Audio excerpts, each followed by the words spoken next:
નમસ્કાર વિદ્યાર્થી મિત્રો, આપનું સ્વાગત છે આપણી ઓફિશિયલ યુટ્યુબ ચેનલ એટલે કે કેમેસ્ટ્રી વિથ MM શર્મા. વિદ્યાર્થી મિત્રો, ગત લેક્ચરમાં આપણે સમૂહ 13ના સામાન્ય ભૌતિક ગુણધર્મો અને રાસાયણિક ગુણધર્મોની ચર્ચા કરેલી હતી. આજના લેક્ચરમાં આપણે બોરોનના અગત્યના સંયોજનો અને બોરોનની અનિયમિત વર્તણૂકથી શરૂ કરશું. આજના લેક્ચરમાં આપણે બોરોનની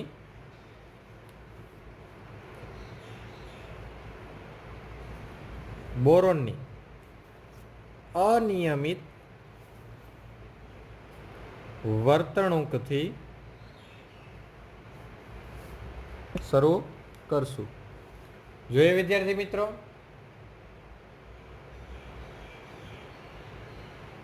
તો કે સમૂહ 13ના તત્વોના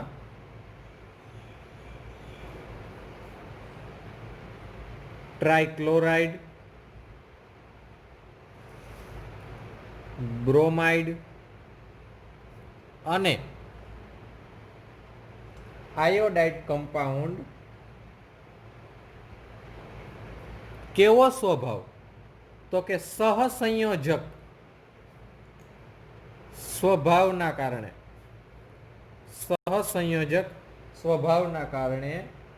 પાણીમાં જળ વિભાજન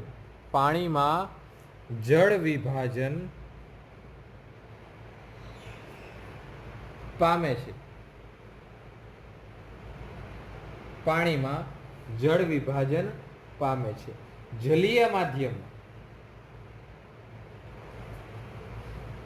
જલીય માધ્યમમાં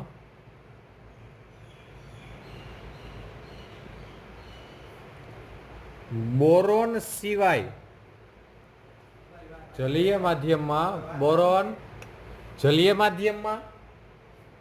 સિવાય અન્ય તત્વો સમચતુષ્ફલકીય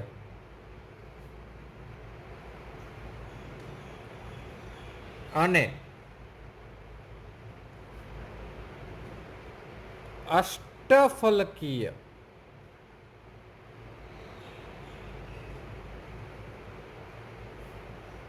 આ સમચતુષ્ફલકીય છે, આ અષ્ટફલકીય.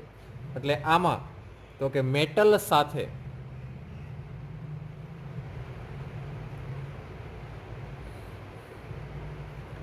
લિગેન્ડ જોડાયેલા હોય.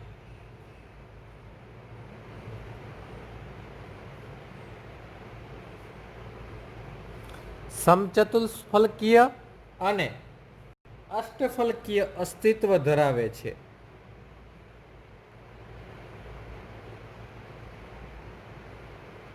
જ્યારે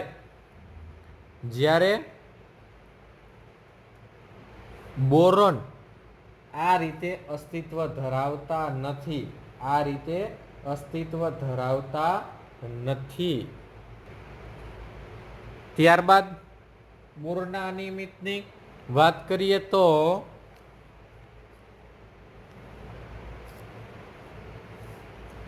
કે બોરોનમાં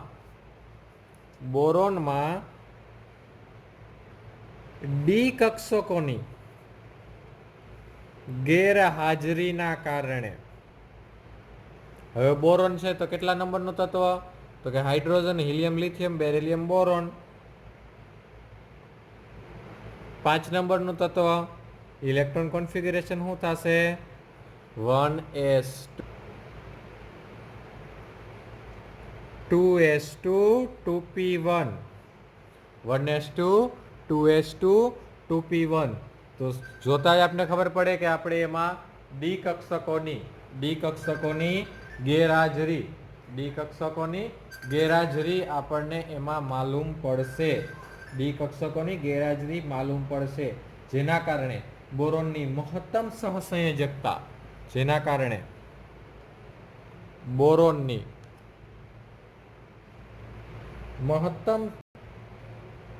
સંયોજકતા, બોરોનની મહત્તમ સહસંયોજકતા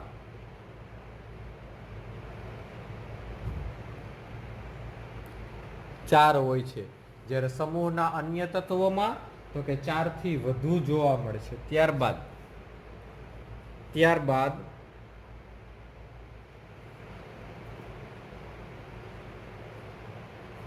મેટલ હેલાઇડ એટલે કે AlCl3 ડાઈમર બનાવે છે,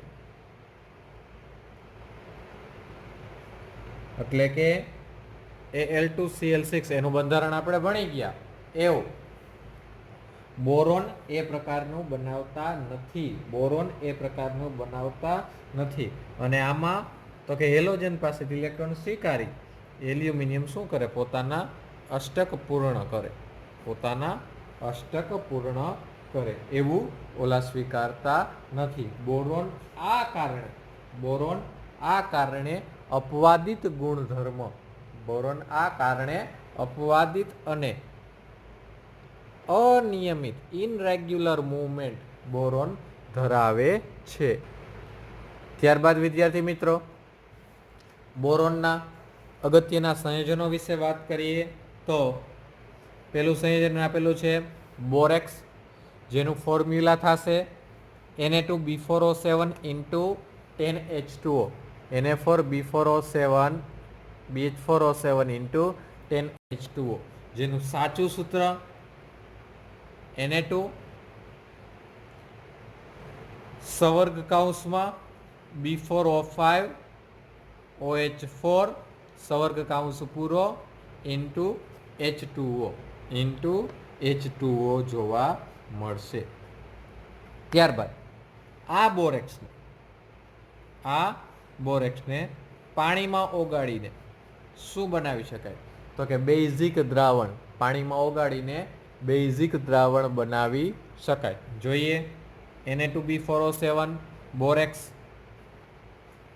પાણીમાં સોલ્યુબલ કરીએ તો શું મળે? જોવો તો NaOH એટલે કે સોડિયમ હાઇડ્રોક્સાઇડ, NaOH એટલે સોડિયમ હાઇડ્રોક્સાઇડ, અને સાથે H3BO3 એટલે આપણને પ્રાપ્ત થશે ઓર્થોબોરિક એસિડ. એટલે શું કીધું? તો કે બોરેક્સની પાણી સાથે પ્રક્રિયા કરતા આપણને દ્રાવણ બેઝિક મળે છે. હવે વિદ્યાર્થી મિત્રો, ખૂબ જ અગત્યનો પ્રશ્ન બોરેક્સની અંદર, બોરેક્સ બીડ ટેસ્ટ. બોરેક્સ મણકા કસોટી, ખૂબ જ અગત્યનો પ્રશ્ન. જોઈએ, બોરેક્સને ગરમ કરવાથી પ્રથમ શું થશે? તો કે પાણીનો અણુ ગુમાવે છે. હાલો, બોરેક્સને ગરમ કર્યા તો શું થયું? તો કે કીધું એમ શું? તો કે પાણીનો અણુ ગુમાવે છે. તો પાણીનો અણુ ગુમાવ્યા એટલે આપણને મળ્યું Na2B4O7, જેને કહેવાય સોડિયમ મોટાબોરેટ. ત્યારબાદ તે ફૂલે છે અને વધુ ગરમ કરતા તેનું રૂપાંતરણ પારદર્શક પ્રવાહીમાં થાય છે. સોડિયમ મેટાબોરેટને વધુ ગરમ કરતા એનું રૂપાંતરણ શું કીધું? તો કે પારદર્શક પ્રવાહીમાં થાય છે. સોડિયમ બોરેટ અને બોરિક એનહાઇડ્રાઇડ રૂપાંતરણ થાય છે. તો કે ત્યારબાદ એ પ્રવાહીમાં ફેરવાય છે. પ્રવાહીમાં ફેરવાયા બાદ તે કાચ જેવા ઘન પદાર્થમાં રૂપાંતરણ પામે છે, જેને બોરેક્સ મણકો અથવા બોરેક્સ બીડ કહેવામાં આવે છે. ઇનલેબ તેની પરખ માટે, ઇનલેબ એટલે પ્રયોગશાળામાં તેની પરખ માટે આનો ઉપયોગ થાય છે. જ્યારે બોરેક્સને પીટી તાર, પીટી એટલે પ્લેટિનમ, પીટી એટલે પ્લેટિનમ. તો કે પ્લેટિનમની તારની કડી પર COO, જોવો આ સ્મોલ લેટર છે, આ કેપિટલ લેટર છે, એટલે થશે કોબાલ્ટ ઓક્સાઇડ. COO સાથે બન્સેન બર્નર પર ગરમ કરતા તે વાદળી રંગનો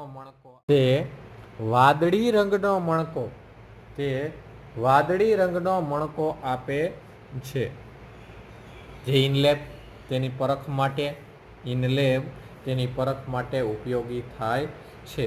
એના પછી બોરોનનું બીજું સંયોજન જોઈએ, જેને આપણે ઓર્થોબોરિક એસિડ કહીએ છીએ. H3BO3 ઓર્થોબોરિક acid. તો ઓર્થોબોરિક એસિડ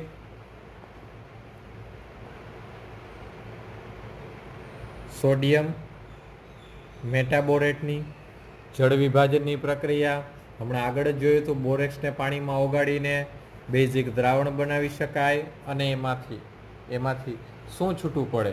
તો કે એમાંથી આપણને શું મળશે? તો કે ઓર્થોબોરિક એસિડની પ્રાપ્તિ થશે. ત્યારબાદ વિદ્યાર્થી મિત્રો, ઓર્થોબોરિક એસિડ તેના ભૌતિક ગુણધર્મોની વાત કરીએ તો ઓર્થોબોરિક એસિડ કેવો છે? સફેદ સ્ફટિકમય ઘન પદાર્થ છે, જે સ્પર્શે કેવા છે? ચીકણા હોય છે. તે પાણીમાં સ્લાઇટલી સોલ્યુબલ, અલ્પદ્રાવ્ય, અને તાપમાન વધારો, રૂમ ટેમ્પરેચર કરતાં પાણીનું તાપમાન વધારો તો તે ગરમ પાણીમાં વધુ દ્રાવ્ય હોય છે.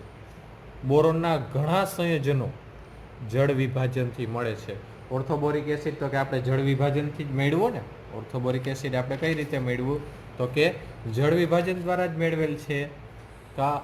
યાદ કરો, જે હમણાં જ ભણી ગયા, Na2B4O7 બોરેક્સને 7H2O સાથે પ્રક્રિયા કરી, બાય પ્રોડક્ટ આપણને NaOH અને સાથે મળ્યા H3BO3, જેને આપણે કહીએ છીએ ઓર્થોબોરિક એસિડ.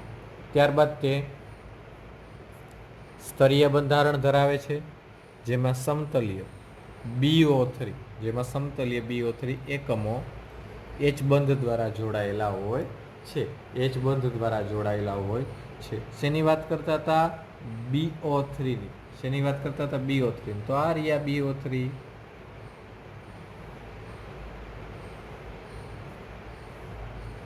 દેખાય BO3 ક્યાં? તો કે H બંધથી જોડાયેલા. જો બંધારણ, તો કે BO3 નું સમતલીય બંધારણ છે, જોઈ શકીએ છીએ. O સાથે H, અહીં O સાથે H જોડાયેલા, આ BO3 જ છે.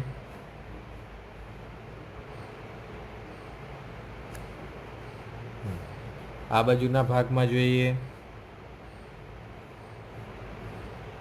આ BO3 જ છે. આ બાજુના ભાગમાં જોઈએ, BO3 જ છે. તો આ એનું સ્ટ્રક્ચર થશે, આ એનું બંધારણ થશે. ત્યારબાદ એના રાસાયણિક ગુણધર્મોની વાત કરીએ. H3BO3 ના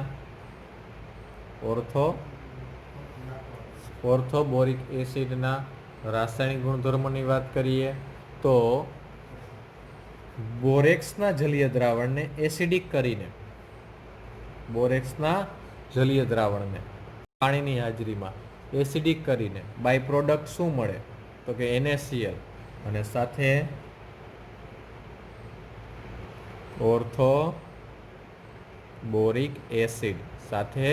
ઓર્થોબોરિક એસિડની પ્રાપ્તિ થાય છે. ત્યારબાદ ઓર્થોબોરિક એસિડ તો કે નિર્બળ મોનોબેઝિક એસિડ છે.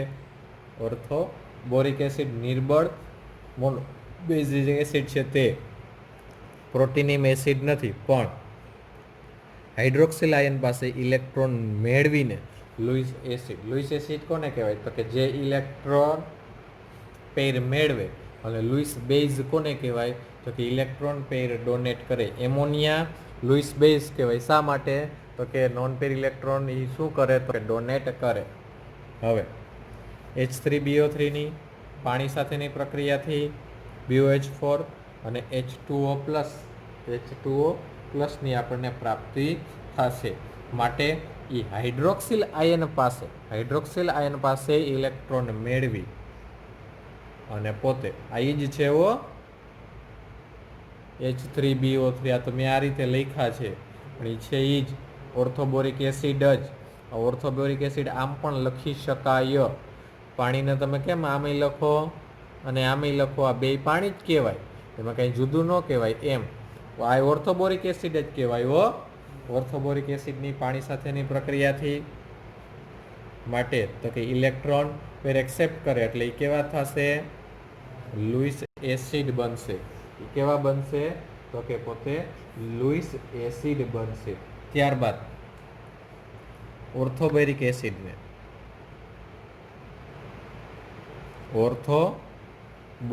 એસિડને 370 કેલ્વિન તાપમાનથી ગરમ કરતા શું બને? HbO2. તો HbO2 ને શું કહેવાય? મેટાબોરિક એસિડ. હવે આ HbO2 મળ્યા. HbO2 ને ગરમ કરો તમે. HbO2 ને ગરમ કરો તો શું મળે? તો કે HbO2 ને ગરમ કરતા તમને મળશે બોરિક ઓક્સાઇડ.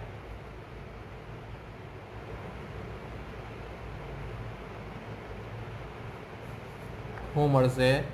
HbO2 ને ગરમ કરતા બોરિક ઓક્સાઇડ. કઈ રીતે મળશે? તો કે 2 મોલ HbO2 ને ગરમ કરો તેમાંથી પાણી દૂર થાય H2O, તો પાછળ શું વધ્યું? B2O3. રેડી ને? એટલે મેટાબોરિક ઓક્સાઇડના એનહાઇડ્રેટ છે. આ B2O3 મેટાબોરિક ઓક્સાઇડના કેવા છે? એનહાઇડ્રેટ. એનહાઇડ્રેટ કોને કહેવાય? તો કે જે કમ્પાઉન્ડમાંથી પાણી દૂર થઈને નવી પ્રોડક્ટ મળે એને એના શું કહેવાય? એને એના એનહાઇડ્રેટ કહેવામાં આવે છે. તો આ રાસાયણિક ગુણધર્મો થયા ઓર્થોબોરિક એસિડના. હવે એના પછીનું સંયોજન એટલે કે ડાયબોરેન. એના પછીનું સંયોજન એટલે કે ડાયબોરેન વિશે ચર્ચા કરીએ. ડાયબોરેનનું ફોર્મ્યુલા સૂત્ર થશે B2H6. ડાયબોરેનનું સૂત્ર થશે B2H6. પહેલાં એના બનાવટ આપી છે. ડાયબોરેનની બનાવટ જોઈએ તો કે ડાય ઇથાઇલ ઇથરમાં બોરોન ટ્રાઇફ્લોરાઇડની લિથિયમ એલ્યુમિનિયમ હાઇડ્રેટ સાથે બોરોન ટ્રાઇફ્લોરાઇડની લિથિયમ એલ્યુમિનિયમ હાઇડ્રેટ સાથે પ્રક્રિયા કરતા મળે શું? તો કે ડાયબોરેન, લિથિયમ ફ્લોરાઇડ અને એલ્યુમિનિયમ ટ્રાઇફ્લોરાઇડ. લિથિયમ ફ્લોરાઇડ અને એલ્યુમિનિયમ ટ્રાઇફ્લોરાઇડ. પણ આ તો કોમન રિએક્શન થઈ. હવે મારે વાત કરવી છે ઇન લેબ, પ્રયોગશાળામાં કઈ રીતે પ્રક્રિયા થાય? તો કે ઇન લેબની જ્યારે હું વાત કરું છું તો NaBH4 સોડિયમ બોરોહાઇડ્રેટની I2 આયોડિન સાથે પ્રક્રિયા કરતા by product diborane, sodium iodide અને H2 વાયુ છૂટો પડે છે. ત્યારબાદ ઇન્ડસ્ટ્રીયલ ઝોનની વાત કરીએ. ઔદ્યોગિક રીતે B2H6નું કઈ રીતે ઉત્પાદન થાય? તો કે BF3ની સોડિયમ હાઇડ્રાઇડ સાથે 450 કેલ્વિનથી ઊંચા તાપમાને પ્રક્રિયા કરતા BF3ની સોડિયમ હાઇડ્રેટ સાથે 450 કેલ્વિનથી ઊંચા તાપમાને પ્રક્રિયા કરતા B2H6 ડાયબોરેન અને સાથે સોડિયમ ફ્લોરાઇડ છૂટા પડે છે. ત્યારબાદ ભૌતિક ગુણધર્મો તો કે B2H6 અતિ ઝેરી અને રંગવિહીન વાયુ છે. તેનું ઉત્કલન બિંદુ 180 કેલ્વિન છે. તે હવાના સંપર્કમાં આવતા આપમેળે B2H6 ડાયબોરેન એટલા બધા ત્વરિત રિએક્ટિવ દર્શાવે કે હવાના સંપર્કમાં આવતા એની મેળે પોતે આપમેળે સળગી ઉઠે છે. ત્યારબાદ ડાયબોરેનના રાસાયણિક ગુણધર્મોની ચર્ચા કરીએ વિદ્યાર્થી મિત્રો. તો પાણીમાં ઝડપથી જળ વિભાજન પામી, B2H6 પાણીમાં ઝડપથી જળ વિભાજન પામી શું બનાવે? તો કે બોરિક એસિડ. મેં તમને કીધું એમ આ છે H3BO3, બીજું ક્યાંય નથી કાંઈ, પણ બે રીતે લખી શકાય, અને સાથે H2 હાઇડ્રોજન છૂટા પડે છે. ત્યારબાદ ડાયબોરેન લુઈસ બેઝ સાથે ખંડન પ્રક્રિયા કરીને, ડાયબોરેન લુઈસ બેઝ સાથે ખંડન પ્રક્રિયા કરીને બોરોન યોગશીલ નિપજ આપે છે. બોરોન યોગશીલ નિપજ આપે છે. તો કે લુઈસ બેઝ સાથે પ્રક્રિયા કરે અને યોગશીલ નિપજ એટલે સંયુક્ત રીતે જોડાતી નિપજ, બે સાથે રહીને અપાતી નિપજ, યોગશીલ નિપજ આપે છે. ત્યારબાદ ખૂબ જ અગત્યની વસ્તુ, ડાયબોરેનની એમોનિયા સાથે પ્રક્રિયા કરી, ડાયબોરેનની એમોનિયા સાથે પ્રક્રિયા કરીને B2H6 એમોનિયા જોડાય એટલે ખરેખર એને લખાય આ રીતે. ડાયબોરેન સાથે જ્યારે એમોનિયા જોડાય ત્યારે લખાય આ રીતે. આ કોમ્પ્લેક્સ કમ્પાઉન્ડની આ સંકીર્ણ સંયોજનને ગરમ કરતા તે B3N3H6 આપે છે, જેને બોરેઝિન કહે છે, જેને બોરેઝિન કહે છે, જેને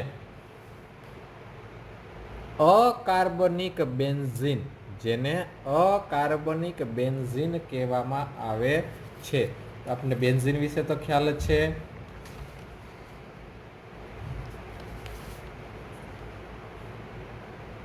આપણે આને બેન્ઝીન કહીએ ને, દોરી દઉં તમને.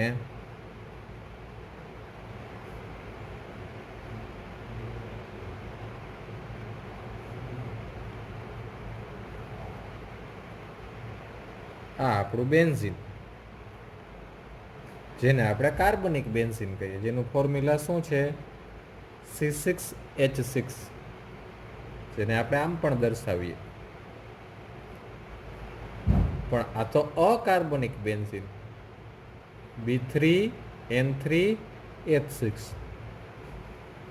તો શા માટે આને આપણે અકાર્બનિક બેન્ઝીન કીધું હોય છે, બોરેઝીનને? તો કે વિદ્યાર્થી મિત્રો એની રચના પણ આવી જ હોય. જો બતાવો,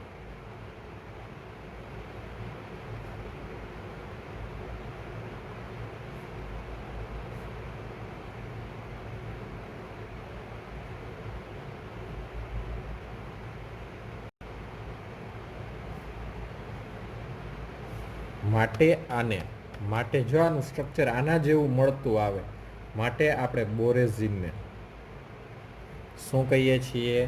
બોરેઝીનને અકાર્બનિક બેન્ઝીન તરીકે, બોરેઝીનને અકાર્બનિક બેન્ઝીન તરીકે ઓળખીએ છીએ. આ બોરેઝીન અકાર્બનિક બેન્ઝીન જેમાં BH અને NH એકાંતરે ગોઠવાયેલા હોય. એકાંતરે એટલે એક મૂકીને એક, અહીં BH પછી એના પછી NH, એના પછી BH એકાંતરે ગોઠવાયેલા જોવા મળે છે. એનું સ્ટ્રક્ચર જોઈએ, B2H6 ડાયબોરેનનું સ્ટ્રક્ચર જોઈએ તો ડાયબોરેનનું સ્ટ્રક્ચર શું દર્શાવે? તો કે બોરેનના અંદરની બાજુના ખૂણા 97 ડિગ્રી અને એક બાજુ 120 ડિગ્રી. બોરેનથી હાઇડ્રોજનની બોન્ડ લેન્થ 119 પાઇકોમીટર. બહારની બાજુ જે આ સમતલની બહારની બાજુ જે હાઇડ્રોજન છે એની બોન્ડ લેન્થ કેટલી છે? 134. એની બોન્ડ લેન્થ કેટલી છે? 134 પાઇકોમીટર. એની બોન્ડ લેન્થ છે 134 પાઇકોમીટર. ત્યારબાદ બંધારણ આ રીતે જ જોઈ શકીએ. તો કે અહીંયા તો કે બે હાઇડ્રોજન, બે બોરોન સંયુક્ત હાઇડ્રોજન જોડાયેલા આપણને માલુમ પડે છે. ત્યારબાદ આ જે બોન્ડ છે તો કે એક જ સમતલમાં હાઇડ્રોજન પરમાણુ જોડાયેલા હોય. આ બે સેતુ હાઇડ્રોજન પરમાણુ સમતલની ઉપર ને નીચે આવેલા હોય છે, જેને બનાના બોન્ડ તરીકે પણ ઓળખાય છે. કેળા આકારનો બંધ. કેવો? કેળા આકારનો બંધ. બનાના બોન્ડ તરીકે પણ ઓળખાય છે. બનાના બોન્ડ તરીકે પણ ઓળખાય છે. ત્યારબાદ લિથિયમ અને સોડિયમના ટેટ્રાહાઇડ્રોબોરેટ સંયોજન બોરોહાઇડ્રેટ સંયોજનો તરીકે ઓળખાય છે. લિથિયમ BH4 અને NaBH4. લિથિયમ બોરોહાઇડ્રેટ અને સોડિયમ બોરોહાઇડ્રેટ આ સંયોજનો બોરોહાઇડ્રેટ તરીકે ઓળખાય છે અને તે ઓર્ગેનિક કેમિસ્ટ્રીમાં કાર્બનિક રસાયણ વિજ્ઞાનમાં ઓર્ગેનિક સંશ્લેષણમાં તે રિડક્શન કરતા તરીકે તે ખૂબ જ ઉપયોગી છે. રિડક્શન કરતા તરીકે તે ખૂબ જ ઉપયોગી. ત્યારબાદ ઉપયોગો યુઝિસની વાત કરીએ વિદ્યાર્થી મિત્રો તો જોઈએ બોરોન અને તેના સંયોજનોના ઉપયોગો. પહેલા બોરોન અને તેના સંયોજનોના ઉપયોગો તો કે બોરોનના રેસાઓ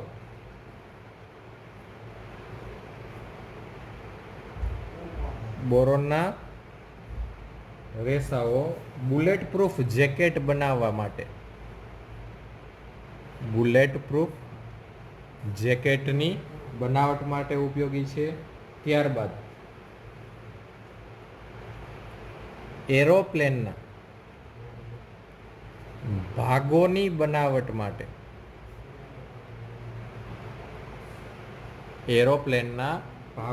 બનાવટમાં ઉપયોગી છે. બોરોનના સમસ્થાનિકો એટલે બોરોન 10 બોરોનના સમસ્થાનિકો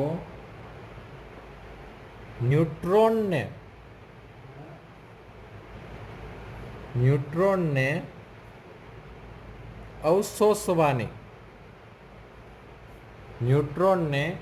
અવશોષવાની ક્ષમતા ધરાવે છે.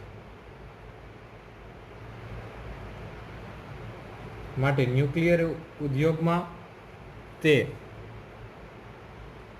રક્ષણાત્મક આવરણ તરીકે અને તેના નિયંત્રણના સળિયાની બનાવટમાં ઉપયોગ થાય છે. ત્યારબાદ બોરેક્સ અને બોરિક એસિડ પાયરેક્સ ગ્લાસ એટલે ઉષ્મા પ્રતિકારક કાચ ખૂબ ઊંચા તાપમાને પણ કંઈ ના થાય એવા કાચ એની બનાવટમાં. ત્યારબાદ ગ્લાસ વૂલ કાચનું ઊન અને કાચના રેસા એની બનાવટમાં ઉપયોગ થાય છે. ત્યારબાદ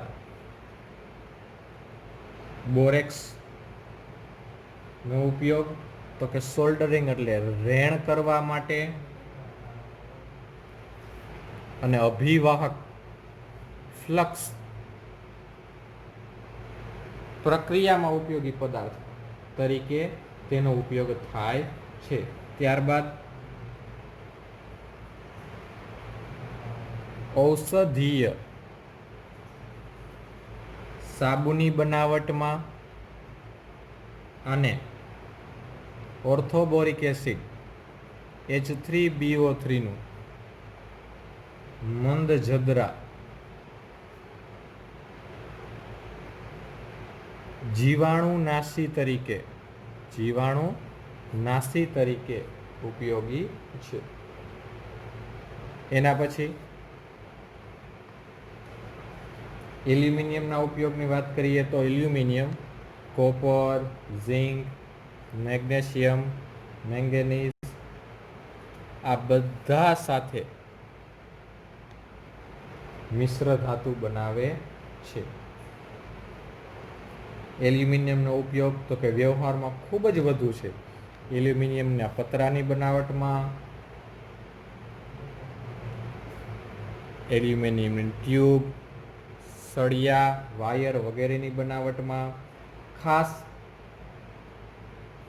એલ્યુમિનિયમ ફોઇલનો ઉપયોગ ખોરાકના પેકિંગ માટે, એલ્યુમિનિયમ ફોઇલનો ઉપયોગ ખોરાકના પેકિંગ માટે, ત્યારબાદ વિમાન અને વાહન વ્યવહારમાં તેના ઉપયોગી પાર્ટ્સ બનાવવા માટે થાય છે. તો વિદ્યાર્થી મિત્રો, આ વાત થઈ સમૂહ 13ના તત્વો અને એના સંયોજનોની. તો નેક્સ્ટ લેક્ચરમાં આપણે સમૂહ 14ના તત્વો સાથે મળશું. તો વિદ્યાર્થી મિત્રો, આજના લેક્ચરમાં કંઈ ક્વેરી હોય ફોન યા મેસેજ દ્વારા માહિતી મેળવી શકો છો. વિશેષ આપણા વિડીયો લેક્ચર આપણી ઓફિશિયલી યુટ્યુબ ચેનલ એટલે કે કેમેસ્ટ્રી વિથ MM શર્મા જોઈ શકો છો. તો વિશેષ કાંઈ ન કહેતા, અસ્તુ, જય હિન્દ, જય ભારત.